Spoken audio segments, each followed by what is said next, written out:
And I'll give the floor to the distinguished representative of Armenia.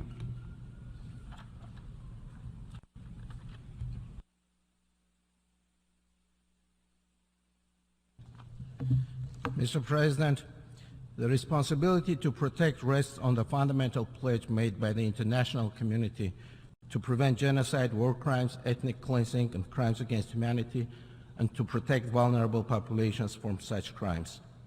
Within the United Nations, Armenia has been consistently campaigning to reinforce implementation of the Convention on the Prevention and Punishment of Crime of Genocide and to advance the prevention agenda.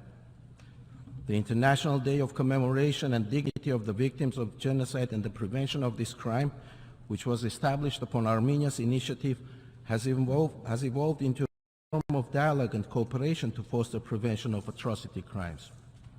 The United Nations Office on Genocide Prevention and Responsibility to Protect has a key role to play in advancing international efforts and prevention mechanisms through effective monitoring of grave human rights violations and assessing the risks of potential atrocities. Mr. President, while the conceptual debates and deliberations on this agenda item are important, and we appreciate the presentation of the report of the Secretary General on recognizing and addressing the embedded risks and drivers of atrocity crimes, it is imperative to reflect and address the situations when violations are committed by a perpetrator that is a member state, a UN member state. Since 12 December 2022, a vital transportation corridor connecting Nagorno-Karabakh with Armenia and the outer world has been disrupted, leaving a population of 120,000 people cut off from the outside world in conditions of a deteriorating humanitarian crisis. The ongoing blockade of the Lachin corridor in violation of the existing legal obligations and the order of International Court of Justice continues to endanger the lives of innocent civilians, contrary to the fundamental tenets of international humanitarian law, which clearly prohibits the targeting of civilian populations, imposition of collective punishments, and the use of starvation as a method of warfare.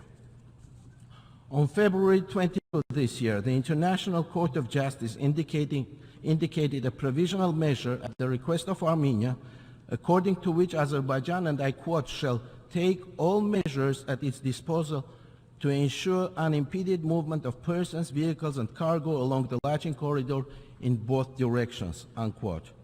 To this date, that country has failed to comply with the legally binding order of ICJ and continues to impose a medieval barbaric siege upon the population of Nagorno-Karabakh in violation of their rights to life, health, and adequate standard of living as enshrined in numerous international human rights instruments.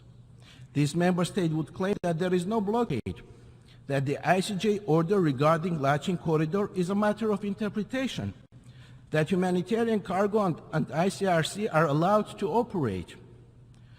While the ICRC, whose operations have been periodically disrupted, has a crucial role in transporting patients, medical equipment, and food, the very fact that only Red Cross had been able to move along the corridor is clear evidence that there is no free and safe access to and from Nagorno-Karabakh. Mr. President, it has been over 6 months now Armenia appealed to the United Nations to dispatch an interagency mission to assess the humanitarian, security, and human rights situation of the affected population in Nagorno-Karabakh in line with the humanitarian principles.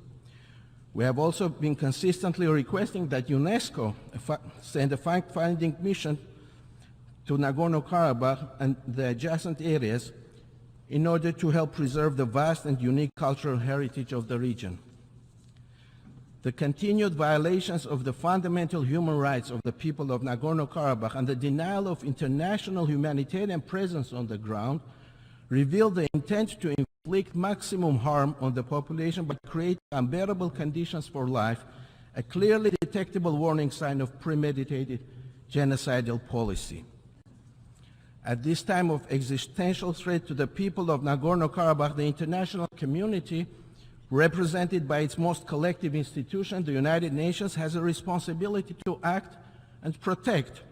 The international community can no longer look the other way when faced with the clearly detectable warning signs of genocide, when grave and systematic human rights violations are routinely perpetrated.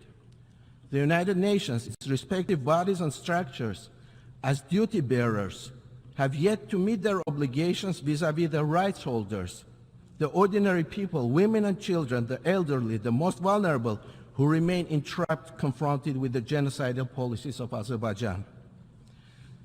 The latest report of the Secretary General makes a salient observation that accountability is vital for the prevention of atrocities.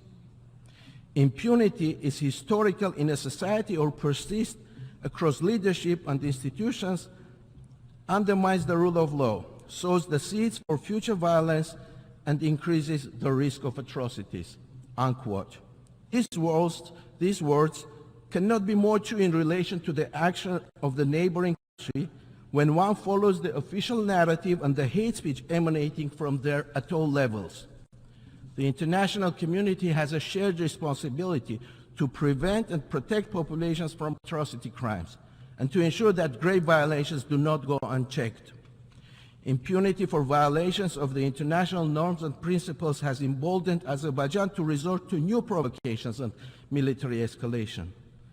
Their armed forces continue to violate the ceasefire regime, targeting civilians carrying out agricultural works as well as border communities in an attempt to terrorize, inflict psychological pressure, and deprive the population of the means of their subsistence. Mr. President, Armenia is fully committed to the efforts to effectively address and combat impunity, including through the mechanisms of the international criminal jurisdiction. We also support the process of elaboration and adoption of a universally accepted treaty on preventing and punishment of crime against humanity.